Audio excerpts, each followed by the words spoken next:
விவசாயிகளோட கண்ணீரை துடைச்ச விவசாயி மகன். 85 கோடி மதிப்புல ஏனாதி மங்கலத்துல அரண்மனை அணை.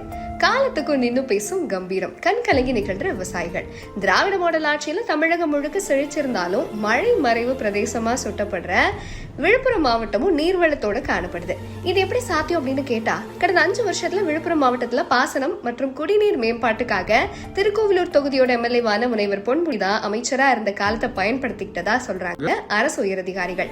தமிழகத்துல திராவிட முன்னேற்ற கழகத்துக்கு நிகரா விவசாயத்தையும் விவசாயிகளையும் கொண்டாடுற கண்ணுக்குள்ள வச்சு காக்கிற கழகம் வேற எதுவும் இல்ல.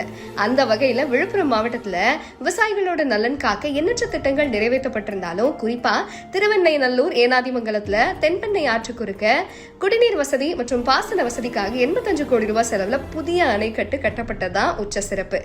எல்லை சத்திரம் அணைக்கட்டு அப்படின்னு இந்த அணைக்கட்டு பண்ணிட்டு வர மேஜிக் ரொம்ப அபாரமானது. குறைஞ்சது 20,000 விவசாயிகள் இந்த அணைக்கட்டு நீரால பயனடைறாங்க. இந்த விவசாயிகள் பல ஆயிரம் ஹெக்டேர் நிலங்கள்ல இந்த நீரை பயன்படுத்தி விவசாயம் பண்றாங்க. ஆக இந்த விளைச்சலானது எத்தனை லட்சம் மக்களோட பசியை தீர்க்கும் அப்படின்றத எண்ணிதான் பார்க்கணும். இதை இன்னும் விவரிக்கிற அந்த பகுதி மக்கள் 75 வருஷத்துக்கு முன்னால வெள்ளையர்களால கட்டப்பட்ட அணைக்கட்டுது.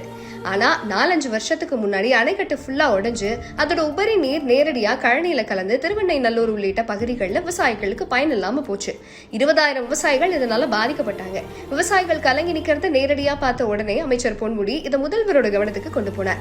முதல்வரும் புதிய அணை கட்ட அனுமதியும் நிதியும் வழங்கினார். 2023 பணிகளை துவக்கி 2025 அதாவது 2 வருஷத்துல வேகமா அதை முடிச்சு முதல்வரோட கையால திறந்து வச்சிருந்தாங்க. இந்த அணை மூலமா பாசன பிரச்சனை மட்டும் அல்ல, அந்த பகுதி கிராமங்களுக்கு குடிநீர் பிரச்சனையும் சேர்ந்தே தீர்ந்திருக்கு அப்படின்னு சொல்றாங்க.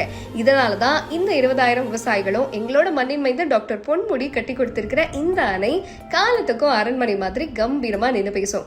வானம் பார்த்த பூமி இது. இங்க வெள்ளக்காரன் கட்டின அணை இடிஞ்சு விழுந்ததோ அதை அப்படியே விட்டுடாம மறுபடியும் உருவாக்கி எங்க கிட்ட கொடுத்து எங்களோட வாழ்க்கையில பால் வார்த்தை எங்கள் மண்ணின் மைந்தர் பொன்முடிய விவசாய பரம்பரையை வாழ்த்தி வணங்குது அப்படின்னு ஆனந்த கண்ணீரோட நிகழ்றாங்க. அது என்ன பரம்பரையே? அவரும் விவசாய குடும்பத்தில இருந்து வந்தவர் தானே. ஒரு விவசாயி பையனுக்கு விவசாயிகள் படுற கஷ்டம் தெரியாதா என்னன்னு கேக்குறாங்க விழுப்புரம் மக்கள். பொன்முடி சார், விவசாயிகளோட மனசை ஜெயிச்சிட்டீங்க போங்க.